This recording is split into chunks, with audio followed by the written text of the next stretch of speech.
Olá, investidor. Meu nome é Wagner Caetano. Iniciamos agora o programa Flash, terça-feira.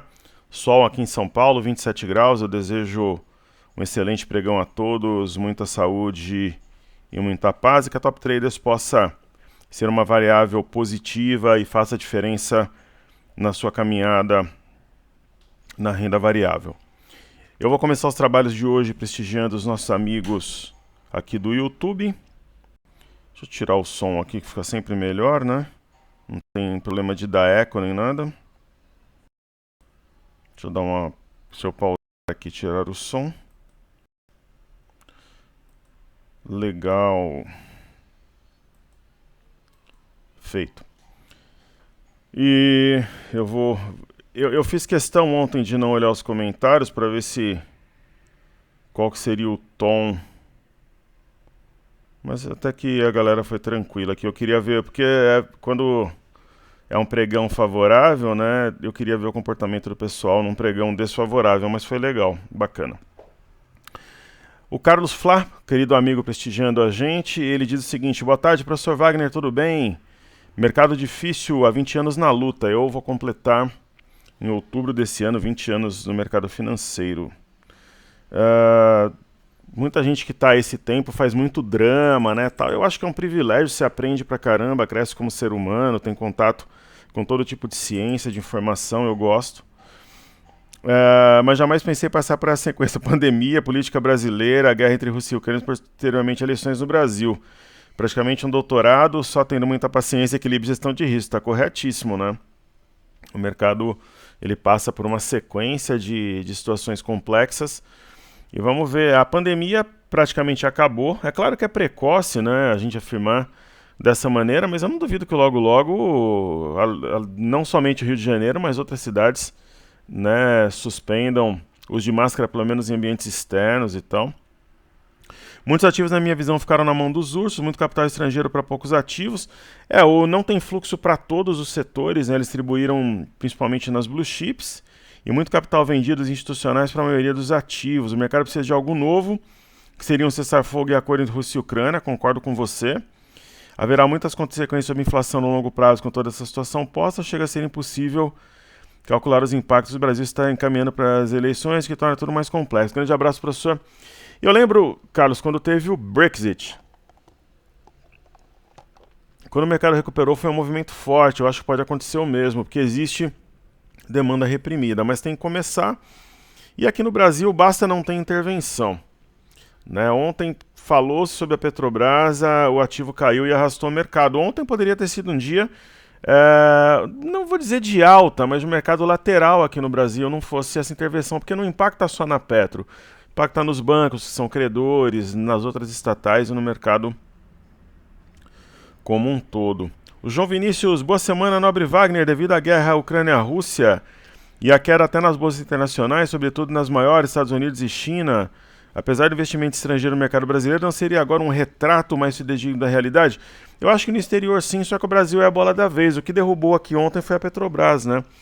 Mas não só caiu a Petrobras, ela acaba tendo um efeito cascata. Pois não sofremos tantos efeitos do conflito em relação a outros países. Qual a sua visão sobre isso? Que Deus siga iluminando a todos nós. Eu acho que o Brasil pode ter uma recuperação mais forte do que o exterior, caso ela ocorra, né? Eu acho que o petróleo, eu estou dizendo a minha opinião, né? Penso eu, o petróleo, a gente vai ver aqui na tela, né? Hoje existe até, a gente deve fazer uma manobra, inclusive, eu vou contar para vocês qual vai ser. Quando eu acabar de gravar, eu vou enviar o comando, né?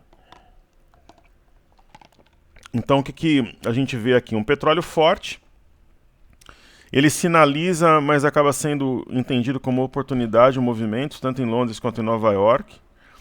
Tem o sinal, mas o sinal não materializa-se. E na carteira fechada do grupo, não são nas carteiras abertas, a gente tem Enalta, né? E Enalta está subindo 5% hoje. É provável que a gente realize lucro na Enalta, né? E troque por um papel mais descontado. Está longe de média e tal. Então essa é a nossa visão. Essa ação ela já vinha, né, na carteira. A gente tem duas carteiras fechadas, isso não é segredo para ninguém. A gente tem 4 abertas, a Fly USA, Emerson Pocket, Ouro e Desafios. E tem uma carteira fechada nacional e internacional, a Enalta faz parte de uma delas. Né, ela rompeu aqui isso daqui é um filhote de cunha com canal de baixa. E é provável que a gente realize lucro aproveitando essa movimentação do petróleo. Porque se tiver um cessar-fogo, alguma coisa do gênero, eu acho que o petróleo pode cair de forma significativa. O minério eu já não acredito. Né? E as ações brasileiras, em relação ao minério, elas estão muito atrasadas. Né? Então, falando um pouco de petróleo aqui, né? Petro 3.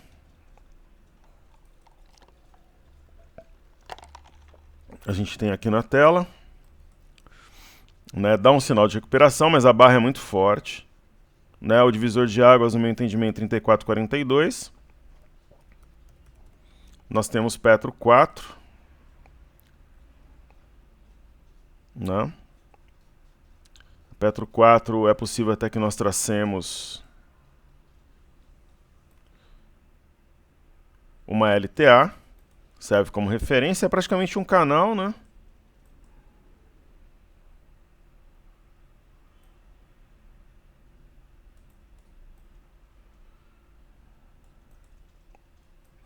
Vamos traçar o canal aqui.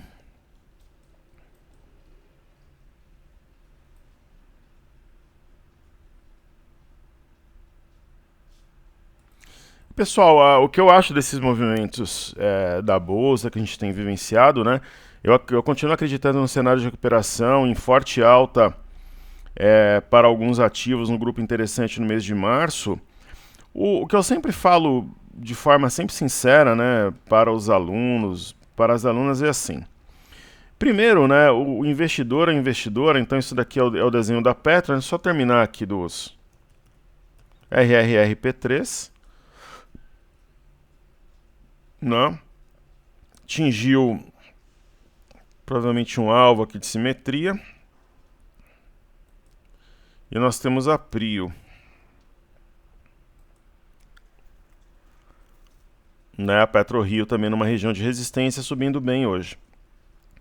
Então, ontem, né, nós, pela primeira vez desde dezembro, a gente não conseguiu identificar o movimento intraday. Aquilo que eu falo, né, não é um comando oficial, mas é uma situação como se a gente estivesse numa sala de imersão, alguma coisa do gênero assim, né? Então, eu falaria, por exemplo, em compra nesse momento, a 113 mil pontos. Ontem nós erramos o racional pela primeira vez em mais de 3 meses, né? Aí eu queria ver qual era a reação do pessoal. A gente ficou 3 meses e mais de 3 meses acertando. Eu falei, pô, no dia que errou, qual vai ser a reação, né? O pessoal segurou a onda. Isso poderiam criticar também, mas... Então, eu falaria em compra nos 113 mil pontos, eu falo em alvo posteriormente. Tem equilíbrio entre a força compradora e vendedora. E ontem realmente erramos, simples assim, né? Ao 113 eu falaria em compra. Por quê? No diário, o mini índice ele opera sobre a retração de 38,2 entre o fundo marcado dia 24/2 e 3/3, né? E então é isso. Ele está sobre uma retração aqui de FIBO. Ontem realmente uma barra forte que veio exatamente no 112 que iniciou um movimento de recuperação a partir do dia 4 de fevereiro. Só que esse tipo de barra aqui é o seguinte, né? O mercado ele tem que reagir. Né? Ele não pode, por exemplo, trabalhar na parte baixa dessa barra ou ter mais uma sessão de queda. Aí realmente é complicado, porque aí ela ganha força como sendo uma barra de ignição. Né? E no caso aí seria para baixo. Aqui não tem gap, então vamos ver se faz sentido esse racional. No intraday parece que nós temos um gap de fuga, né? Eu vou colocar aqui um gráfico de 15 minutos.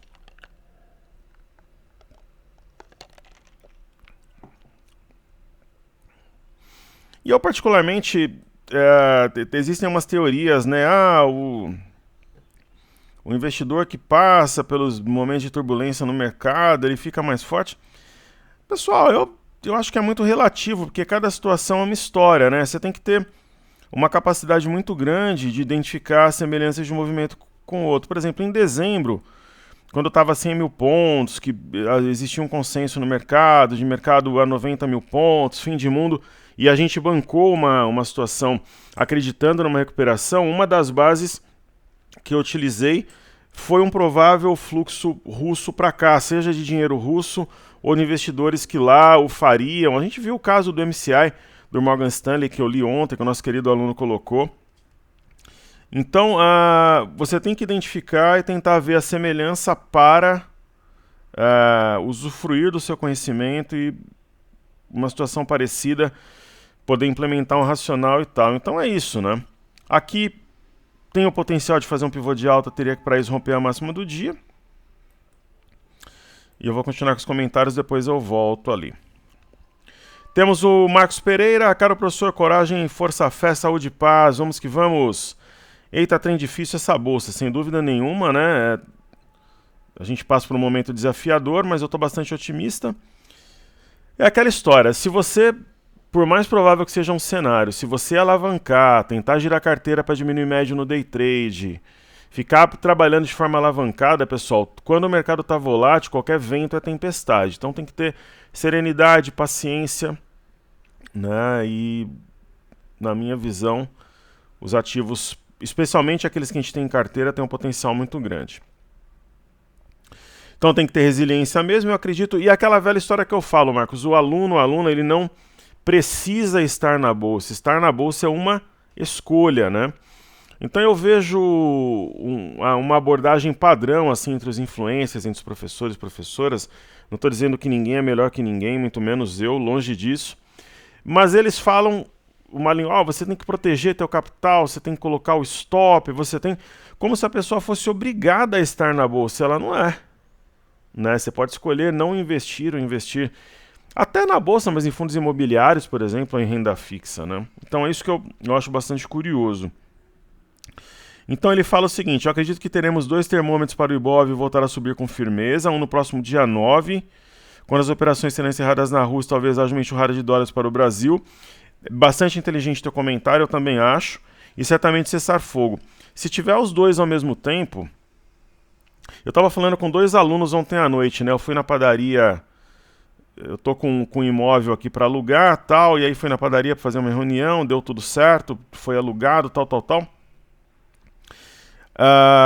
E antes do pessoal chegar, eles tinham ido numa imobiliária, tal, e eu estava conversando com 2 alunos. E eles falaram, professor, você acha que com toda essa volatilidade da bolsa, a gente pode ver um pregão aqui no Brasil subir 5%? Eu falei, olha, 5% talvez não, mas alguma coisa próximo, entre 3% e 4% sim, nos próximos dias. Né? Então ele pensa também, se tudo isso for combinado com a melhora nos juros, uma virada de mão dos institucionais, seria a tempestade perfeita antes das eleições para levar nosso índice ao topo. Fato. Mas vamos acompanhar por hora, torcendo para que a Rússia não tenha planos mais ambiciosos, seria uma catástrofe. Forte abraço, fúria, ficar com Deus. Você também, os analistas americanos dizem que o Vladimir Putin, eles estudam expressão corporal, uma série de coisas, pode ter uma doença, fala-se nisso, né? Ao mesmo tempo, dizem que a Rússia está enfrentando problemas, né, para abastecer veículos, os ucranianos mudaram placas de direção e estão colocando barreiras, né? A OTAN está investindo um dinheiro pesado, eu coloquei isso no cenário hoje, e na minha opinião, o melhor cenário seria a Rússia derrotada, né? Porque caso a Ucrânia caia, pode abrir precedentes para a invasão de outros países, é a minha visão. Suécia, Finlândia, talvez Moldávia, né? Belarus nem se fala, Belarus já é Rússia, né? Então, parte das bases russas estão na Bielorrússia. Então, nosso querido amigo Luiz Gouveia, ele pede Natura, né? NTCO3, abriu com um pequeno gap, aparentemente trabalhando dentro de um canal. Vamos para cima. Então, um abraço aos nossos queridos Carlos, João, Marcos, Luiz, Wilson, Marcel, Mearim e Ronaldo Pinto. Top! Obrigado. Top de top traders. E o Mearim falou que o Guaraná Jesus é o melhor refrigerante do Brasil. Aqui em São Paulo só encontra em Casa do Norte, viu? Hoje eu não tô tomando Guaraná Jesus, eu tô tomando um energético daquele de açaí. O Guaraná Jesus, algumas pessoas elas acham muito doce, né? Se você misturar num copo com bastante gelo, Fica perfeito. Então, o Marcel agradece as respostas, boa semana, a gente que agradece, alunos maravilhosos como você, como o Wilson, Mearim, Ronaldo, Luiz, o Marcos, o João e Carlos, e todos os que têm acompanhado o nosso trabalho, que são a nossa razão de ser. Então, o nosso querido amigo, ele pede Natura. Eu vou colocar aqui na tela, então, o grupo Natura. Eu, por pouco, pessoal, não trabalhei na Natura quando eu era garoto. Eu cheguei aí até Itapecerica da Serra, passei por um processo seletivo. Então ele diz que dentro de um canal, vamos ver o semanal, e a gente foi numa turma, éramos em 35, 36 pessoas, eu acho que umas 30 quiseram participar, e eu tinha o privilégio de ter carro na época, né? Com 18 anos eu tinha carro.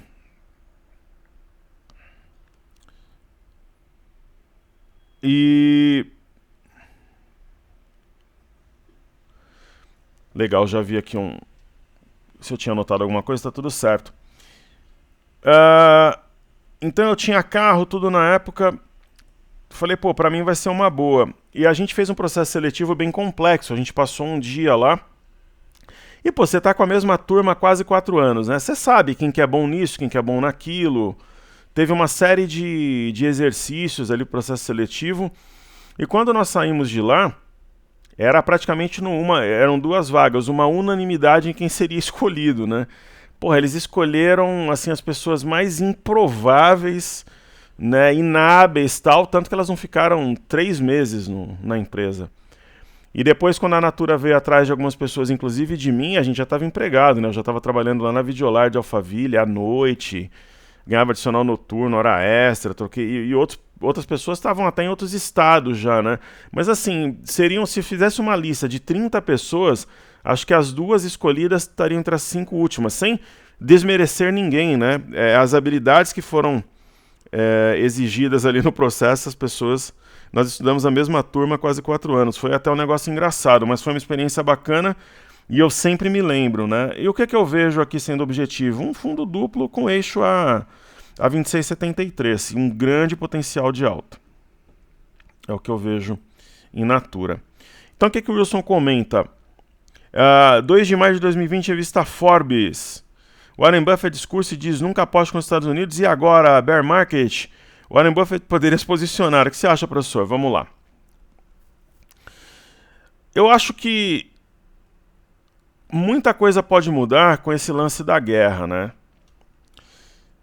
E falando sobre as bolsas... Bom, vamos fazer o apanhado geral aqui, eu já respondo de forma objetiva, né?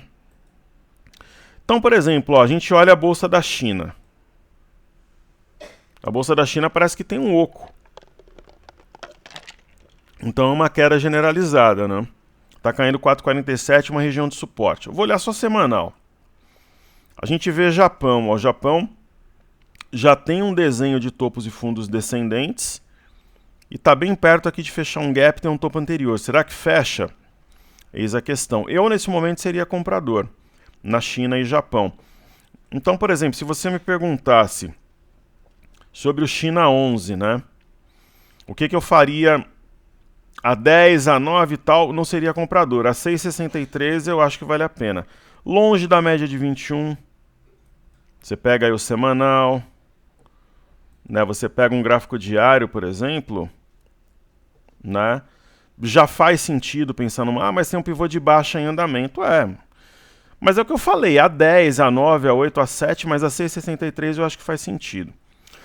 Então, por exemplo, falando dos Estados Unidos, né? Títulos de 10 anos.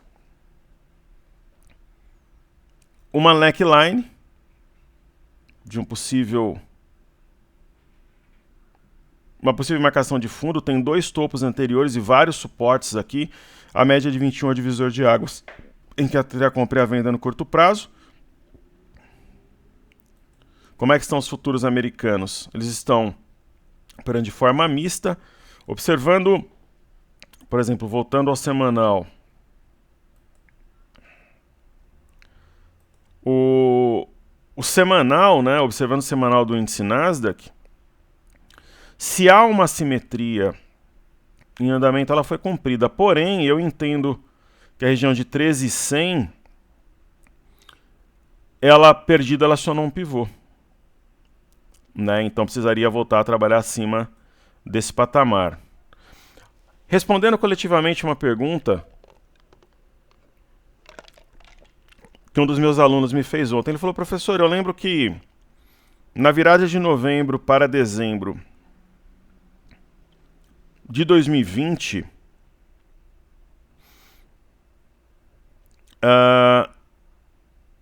houve aquele lance lá, qual que era a eficácia das vacinas, e a gente via o mercado disparando, né?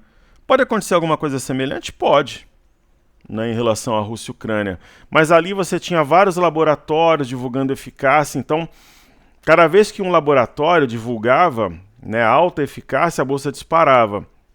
Então é um driver diferente, ali era um driver binário que se multiplicou, por isso que teve uma alta forte. Então, por exemplo, né, no caso do S&P, eu penso que deveria trabalhar acima de 4.222. Se ficar abaixo, mercado vendedor. Então nós temos um bear market. Eu acho que nós temos uma oportunidade, mas é um mercado que ele tem sido pressionado e dominado pelos vendedores. Então qual que é o ponto aqui? 33.150 no Dow Jones. VIX está em queda aqui no pré-mercado. Eu vou voltar para o gráfico diário, né? O padrão de ontem, a gente tem aqui um enforcado. Teria que perder a mínima. O BZQ ontem disparou, né? É uma barra, o mercado tem que trabalhar no sentido contrário, senão ela pode ser interpretada como uma barra elefante, uma barra de ignição. Como é contrário à bolsa vezes 2, não é o cenário ideal para quem tem as posições que temos no momento. E tem o EWZ.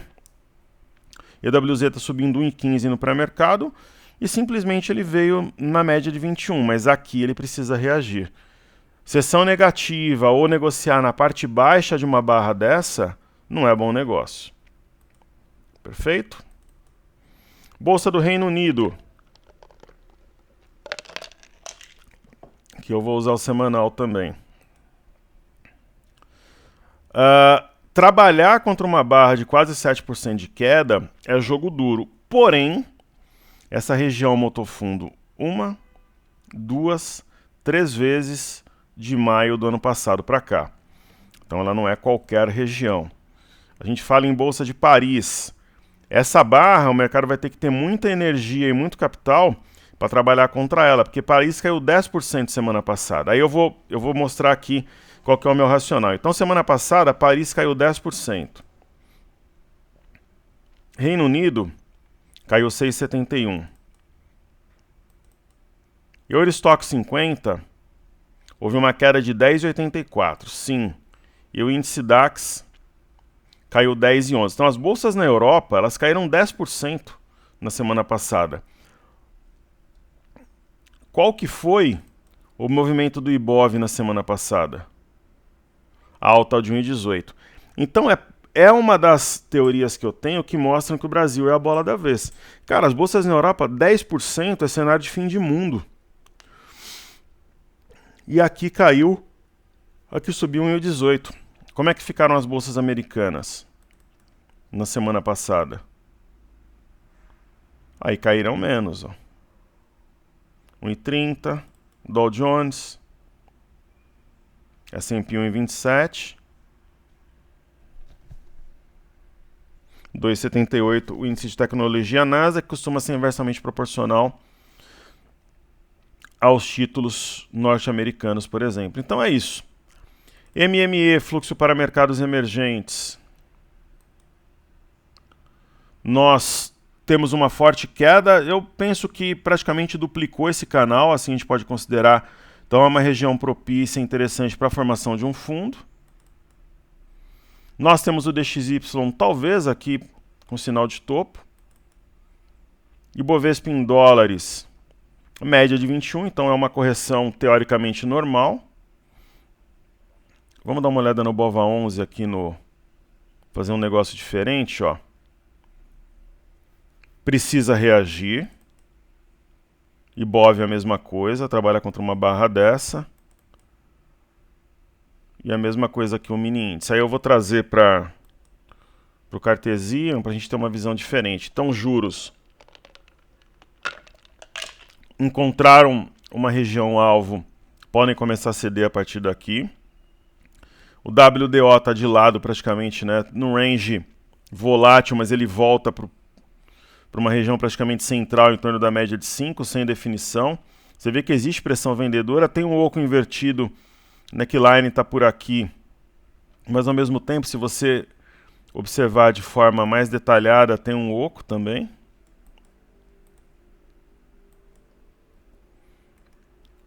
Esse padrão é interessante.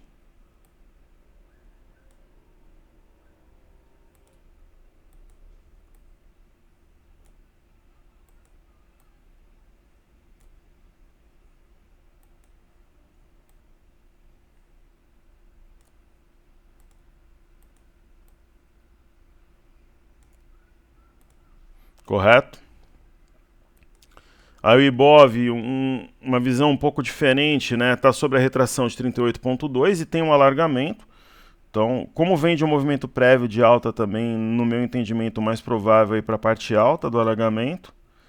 E aí tem o BOVA 11, né? Também a gente vê claramente o alargamento. Vamos traçar as retrações de Fibo aqui, deixar esse gráfico mais atual.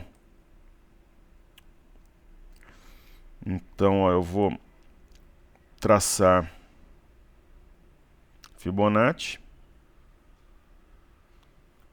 No caso aqui são retrações de Fibonacci.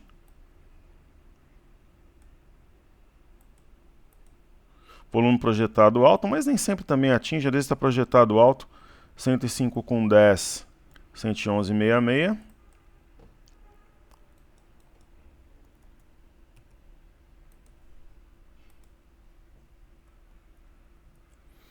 Não. Interessante que está aqui sobre a média de 200 e retração 38,2. É um ponto forte, na minha visão. E aí nós temos o milho, né? O milho a gente espera uma correção, talvez até a média para entrar. Se ocorrer, né? A mesma coisa do Bitcoin, que a gente espera uma queda um pouco maior. No caso do mini índice também retração de 38,2. E se a gente observar o intraday, tem ainda a ideia de um pivô aqui que está trabalhando na boca do gap. Então acho que eu falei de todos os benchmarks aqui. Deixa eu ver se tem algum recado. Daí eu faço a seguir os ativos fixos. E eu gostaria também de desejar dar os parabéns, né? Excelente Dia às Mulheres, é o Dia Internacional da Mulher, né? Então, tudo de melhor para as mulheres que tanto somam para o trabalho da Top Traders. Eu já tive vários momentos, né, onde eu trabalhei com parceiros de forma conjugada. Eu estive na Expo Money durante 5 anos, eu estive com Infomoney durante 3 anos. De 2017 para cá a gente vai completar no final do ano 5 anos desse projeto independente da Top Traders.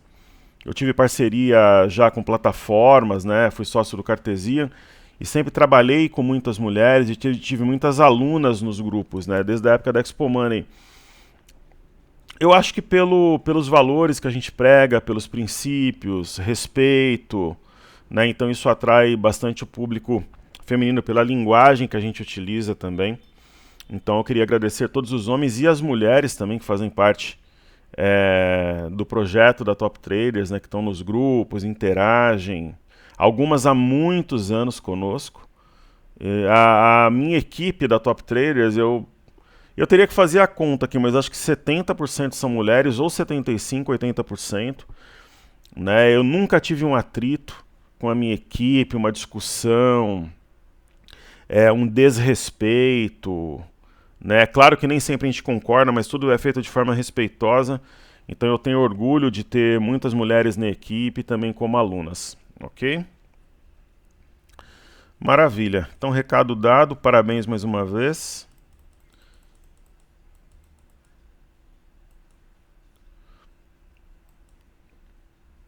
E vamos falar de Ambev. Queridos, Ambev está longe de ser uma opção para mim no momento. Se a gente trocar realmente Enalta hoje por algum ativo, por exemplo, Ambev seria uma opção, longe disso, né? Mas entre a compra e a venda eu compraria, só que é um ativo lento, no máximo para bater renda fixa. O pivô de alta ele perde força aqui no caso de B3SA3 e há perda da base de um triângulo. Então precisa observar que B3SA3 é um ativo traiçoeiro que muitas vezes faz um movimento mais forte, antagônico em alguns casos. A gente vai marcar aqui o 13,86 como suporte.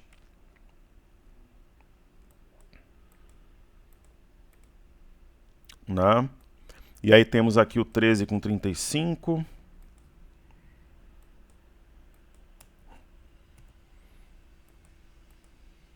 Né, que se o mercado continuar com viés vendedor é um possível alvo.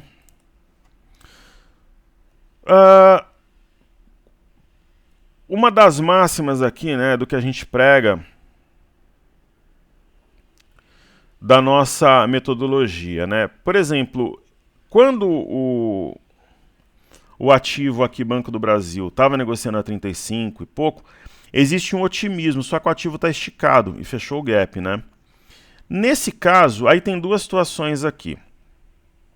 Há a perda de uma LTA e de um eixo de topo duplo aos 33,30. Então, tecnicamente, utilizando só o gráfico, é uma situação de venda? Ok?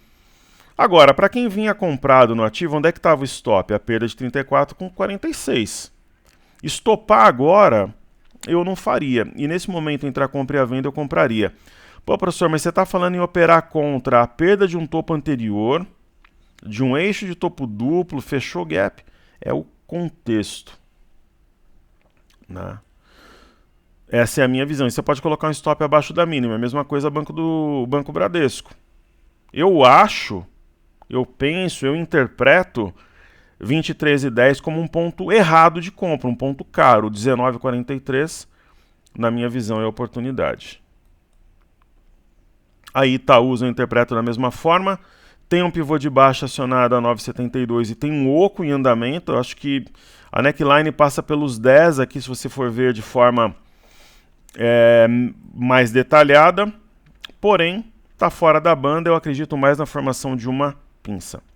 E você tem o stop abaixo dos níveis atuais se você entrar agora na operação. Aí tem Itube, que é o mesmo desenho de Itaúsa, só que o ponto aqui é 24,32. É o ponto que, uma vez vencido, pode abortar o oco, no meu entendimento, na minha interpretação. Tem Sambi, que está aqui na parte baixa de um canal, uma situação interessante.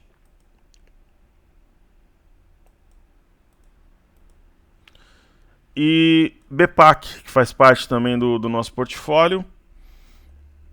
E não tenha dúvida que o ideal é que ela trabalhe acima de 23,86, porque ela romperia as médias, estão justapostas em um potencial eixo aqui. Então, uma espécie de oco velado aqui, meio escondido. E FNC, índice do setor financeiro, tem um oco em andamento. Vamos ver como é que o mercado reage, se ele luta contra isso. E Mate tentando manter o preço acima do 6627, puxando a média de 21 para cima. A seguir nós temos o Imob. Pullback nessa LTB que foi rompida em meados de janeiro. Small 11. Então vamos ver aqui Small 11. Atualizar os pontos também.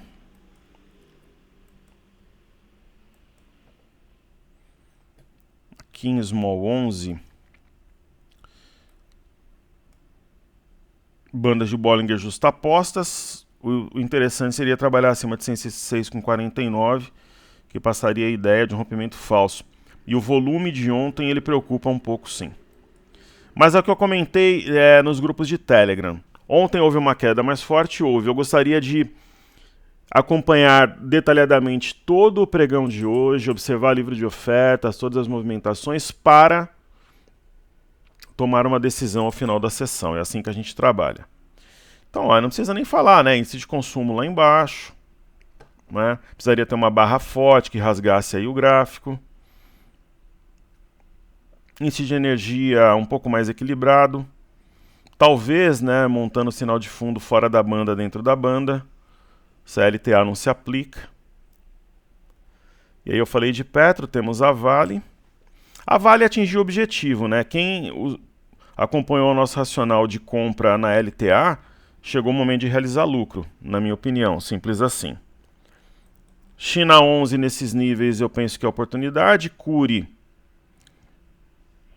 é um ativo de fluxo, então se o mercado fizer fundo ela deverá fazê-lo também. Melk é a mesma coisa, Local Web idem, só que o Local Web você vê títulos americanos em forte alta, o ativo sente, e aí tem Gerdau, que penso que tem um grande potencial, esse gap cumpriu a simetria em V, penso que é realmente uma ideia de gap de fuga, tem potencial de elevar fortemente os preços. Falando em Gerdau, vamos dar uma olhada aqui no TradingView, no gráfico mensal e semanal. Ela ainda é a minha maior posição em bolsa, né? Então, observando, por exemplo, o mensal, né, é uma movimentação interessante. Ó, 14,38 no mês. Você pega aqui a semana não está tão bem, mas semana passada foi muito bem. Né, um gap de fuga no semanal deve trazer os preços acima de 30 com 24 no curto prazo, no meu entendimento e interpretação. Cumpriu uma simetria em V e tem que romper a região da bagunça para decolar, e para isso ela atrai aqui provavelmente novos compradores, o flight to quality. Então foram todos os ativos, depois eu volto com as carteiras aí quando o mercado fizer um movimento mais direcional. E é isso, pessoal, saúde e paz a todos, um ótimo pregão, novamente parabéns às mulheres pelo seu dia internacional, um grande abraço, valeu!